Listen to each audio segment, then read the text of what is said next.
É isso aí, hoje em dia está de volta para dar muitas dicas para você dos primeiros socorros com o seu bichinho de estimação. Às vezes a gente leva cada susto em casa com os nossos bichinhos e a gente realmente não sabe o que fazer. Então a gente convidou agora o Dr. Mário Marcondes, está aqui com a gente, ele é médico veterinário e ele vai mostrar quais são os primeiros socorros, o que a gente faz em casa e quais as primeiras medidas. Tem uma galera que está aqui com a gente também, né, Cris? Aqui está o Thor, está a Mila ali, eu estou aqui com o William, que é adestrador, com a tia dele, com a Neide também, trouxeram os cãezinhos deles aqui que vão ajudar a gente em algumas simulações. Doutor Mário, antes da gente mostrar aqui as primeiras coisas que a gente faz, vou mostrar a história de duas pessoas que têm seus bichinhos de estimação e que tiveram esses sustos em casa. O que elas fizeram e as dúvidas que elas tiveram. Vamos ver. A Mel é como se fosse uma filha, né? É um bebezinho. Como uma criança, né? Ela requer todos os cuidados. A gente sempre procura deixar sapato em algum lugar fechado ou alto. Se ela entrar na cozinha sem ninguém perceber, ela vai sair com um saco de pão, com alguma coisa assim. Quando tem churrasco, né, fica aquele cheiro de carne dentro da lata, ela vai revirar e vai comer os ossinhos de frango, o que tiver por ali. Agora, o que me assustou uma vez foi quando ela tomou uma picada de abelha. O focinho estava muito inchado, estava espumando. A gente pegou ela, correu, levou para um veterinário 24 horas. Aí que eu descobri que ela era alérgica. E, enfim, foi depois de um susto muito grande, né? Então teria sido muito bom se eu conseguisse descobrir antes de passar por tudo isso essa reação alérgica que ela tem. Eu brinco e falo que é a filha que eu não tive, porque eu tenho 2 filhos e cuido realmente como se fosse um bebê, né? Ela está sempre perto de mim, se eu estou aqui no sofá, ela está do meu lado, se eu levanto, ela vai atrás de mim. Eu estava numa quarta-feira à noite, fui costurar um botão na camisa do meu marido. Eu apoiei a agulha com um pedacinho de linha que tinha restado aqui, nesse braço, e fui pro quarto. Quando eu voltei, eu vi que ela saiu correndo e já vi ela aqui em cima. Ela correu, eu já gritei pro meu marido e pros meus 2 filhos, eu disse, a Belinha pegou a agulha. Peguei um petisco, que eu sempre faço isso quando ela pega coisas maiores. Só que quando eu dei o petisco, ao invés dela largar a agulha, ela engoliu tudo. Aí foi um desespero, porque eu disse, ela engoliu a agulha. Aí chegamos no hospital e quando fez o raio-x, realmente a agulha estava na transversal, assim, no estômago. Vai ter que operar. Aí já deu um pré-anestésico, ele disse, olha, a cirurgia correu tudo bem, ela já voltou da anestesia, encontrei a agulha no estômago e, por sorte, a linha ainda presa na agulha. Porque se a linha tivesse se soltado, ele teria que fazer o percurso até encontrar a linha. Porque ele disse que ele não poderia deixar nada lá dentro, para não causar uma infecção. Foi indo bem, foi indo até que ela acabou se recuperando bem, ficou ótimo. E hoje já está aqui, não pronta para outra, que eu espero que nunca mais, né?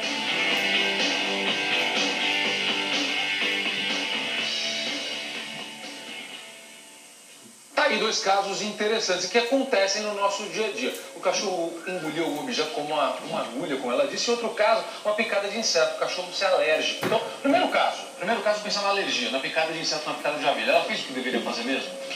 Na verdade, assim, o mais importante é a rapidez no atendimento. Então, se o animal começa a ter inchaço ou falta de ar em casa, por qualquer motivo, às vezes nem observou se picou uma abelha, se tem alergia a algum produto, se ingeriu alguma coisa diferente, é importante sempre levar no pronto-socorro animal. A gente tem teste de alergia para bichinho de estimação, que nem a gente tem pra gente também? Tem também, existe. Mas nesse caso, como é muito agudo, não dá tempo de fazer um teste, tem que tratar já com medicação. No caso da agulha ali, deu um petisco para empurrar a agulha, é isso que tem que fazer? Não, forçar, vomitar, o que faz? Se observou ingerir agulha, esses são casos que a gente acompanhou no nosso hospital, só que a proprietária ficou bastante ansiosa e para tentar tirar a agulha, ela ofereceu um petisco para trocar isso, mas o animal não vai ter o discernimento disso, ele acabou levando o petisco e engoliu as 2 coisas. Foi tudo embora? Foi tudo. Então, o importante, na verdade, é tentar retirar. Se o animal ainda não ingeriu, tentar retirar o objeto. Tá. Se ingeriu, levar no veterinário para poder retirar o mais rápido possível. Porque existe endoscopia para animal, tem como fazer uma cirurgia. Se tiver no estômago e for ingerido recente, dá para tentar tirar por endoscopia. Esses mais pontiagudos, como agulha, o ideal é retirar via cirurgia, porque eles podem espetar algum órgão. Então, o mais rápido possível correr para o socorro. É como uma criança, é bem parecido. Doutor, a gente tem aqui um boneco, né, para fazer algumas simulações. Vamos começar com o engasgo, por exemplo. O cachorro engasgou. O que a gente tem que fazer na nossa casa?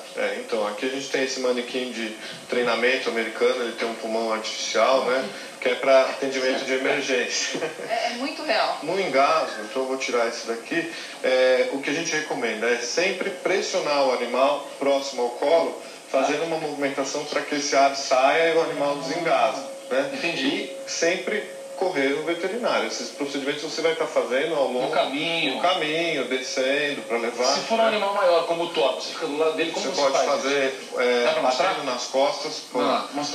Aqui, por exemplo, você vai bater nas costas dele para tentar desengasgá-lo, né? Tá. E aí ele vai fazer esses movimentos de tentar expelir. Aqui, ele está super à vontade, por isso que eu não estou saindo, tá? De tentar expelir. Isso sempre pensando se ele inalou também esse corpo estranho que está indo para as vias aéreas, né?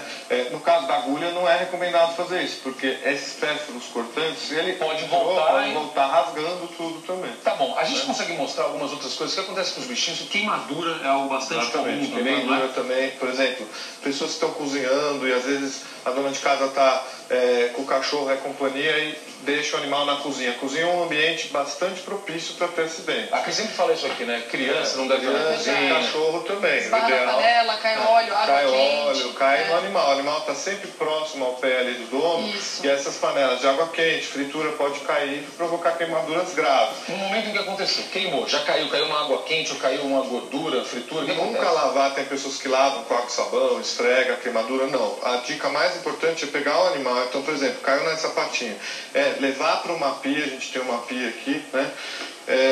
Passar água corrente no membro desse animal, uma água fria, né? E deixar a água esfriar esse membro queimado. Tá? O mais importante aqui é justamente esfriar. Né? E aí vai levar esse animal, então pega uma toalha, uma fronha, um objeto limpo, né? Que tem em casa alguma coisa limpa, um pano, para não... Porque se for uma queimadura que esteja exposta, né, a pele, o subcutâneo exposto, vai também contaminar. Então colocar um pano limpo e já ir correndo para o veterinário. Tá. Se tiver aberto, se fez um ferimento, uma queimadura, um outro que abriu, quando chegou a abrir, o que a gente faz nesse caso?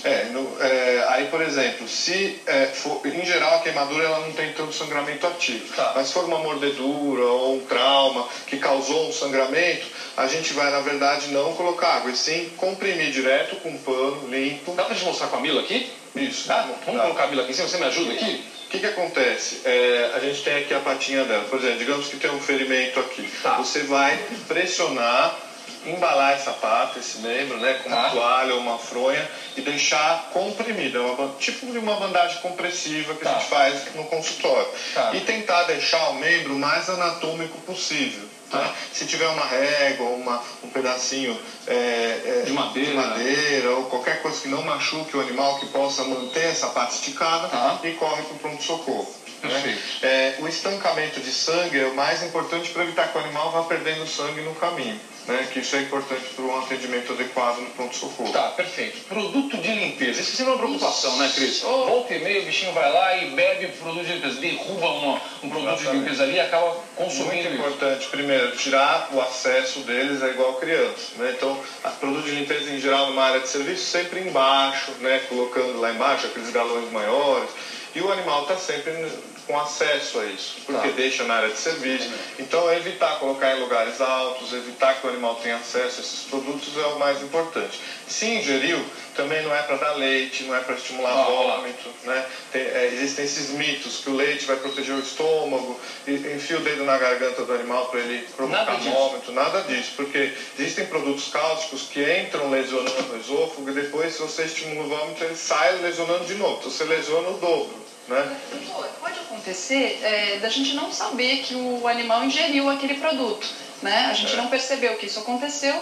E aí, como que a gente sente ou visualiza o que está acontecendo? Observar sempre, conhecer o seu animal, os hábitos dele. Hoje em dia o animal saiu do quintal de casa e está dentro do apartamento, da casa, ele dorme dentro, na cama do proprietário. Então, conhece os hábitos, né, desse animal. ver a quantidade de comida que ele ingere, se ele está mais amuadinho, apático, se ele é um cachorro contente, vive festejando o dono quando ele chega do trabalho, de repente aquele dia ele está mais quietinho, amuadinho, não chega a festejar. Observar a consistência de fezes na casa, que você tem o hábito lá de olhar se ele tem um lugarzinho que faz a urina, as fezes, se estão amolecidas, se teve diarreia, se está tendo vômito, se tem alguma pocinha de vômito na casa. Então esses são sintomas importantes para observar no dia a dia, para que esse animal ele esteja sendo acudido o mais rápido possível. Porque quanto mais precoce, seja uma doença aguda ou crônica, maiores as chances de diagnóstico, tratamento. Existe muita estrutura hoje para fazer diagnóstico, né? Doutor, e os olhos, hein? Quando cai algum produto nos olhos, o que a gente faz, hein? Sempre água corrente também. Então, abrir os olhos, né? Então, a gente pode mostrar aqui, vamos lá, com esse manequim, que eu acho que é melhor. Quer descer a Mila? Pode descer. Ela tá louca para brincar com o motor. Então, aqui a gente tem o manequim. Então, caiu produto químico no olho, tentar aproximar o animal, água corrente, joga no olho. Tá? Porque essa água corrente ela vai passar pelo olho e retirar com a pressão o produto químico desse olho. Pelo menos a maior parte você vai tirar. Pelo menos a maior parte. Se for fisiológico, esse tipo de coisa, pode jogar ou não? Se você estiver sozinho, não estiver conseguindo passar a água corrente, pode também. Ou um copo de água, pode jogar. O ideal é sempre esse fluxo da torneira. Perfeito. Dr. Mário Marcondes, médico veterinário, deu muitas dicas bacanas aqui dos primeiros socorros com os nossos bichinhos de estimação. Neide, obrigado. Ina, muito obrigado pela presença. Cris, daqui a pouquinho tem um cuscuz maravilhoso.